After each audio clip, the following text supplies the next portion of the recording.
dan tiba di suatu tempat yang ada air. Lalu kata sida-sida itu, "Lihat, di situ ada air. Apakah halangannya jika aku dibaptis?" Saud Filipus, "Jika Tuhan percaya dengan segenap hati, boleh." Jawabnya, "Aku percaya bahwa Yesus Kristus adalah anak Allah." Lalu orang Ethiopia itu menyuruh menghentikan kereta itu, dan keduanya turun ke dalam air. Baik Filipus maupun sida-sida itu, dan Filipus membaptis dia. Dan setelah mereka keluar dari air, Roh Tuhan tiba-tiba melarikan Filipus dan sida-sida itu tidak melihatnya lagi. Ia meneruskan perjalanannya dengan sukacita. Tetapi ternyata Filipus ada di Asdod. Ia berjalan melalui daerah itu dan memberitakan Injil di semua kota sampai ia tiba di Kaisarea.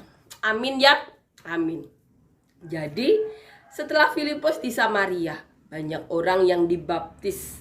Bahkan seorang penyihir yang punya kemampuan bukan dari Allah, yang diikuti oleh orang besar maupun orang kecil sampai bertobat. Kemudian Petrus dan Yohanes datang ke Samaria untuk membaptis secara roh, karena sebelumnya baru dibaptis dengan air ya, dalam nama Tuhan Yesus. Nah, setelah itu Petrus dan Yohanes balik ke Yerusalem. Nah, setelah itu ternyata malaikat Tuhan berbicara kepada Filipus. Dikatakan di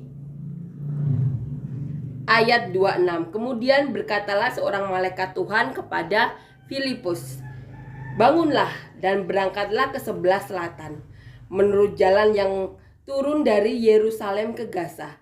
Jalan itu jalan yang sunyi." Jadi malaikat berbicara kepada Filipus. Ternyata Filipus diminta untuk menemui seorang sida-sida dari Ethiopia yang datang ke Yerusalem untuk beribadah.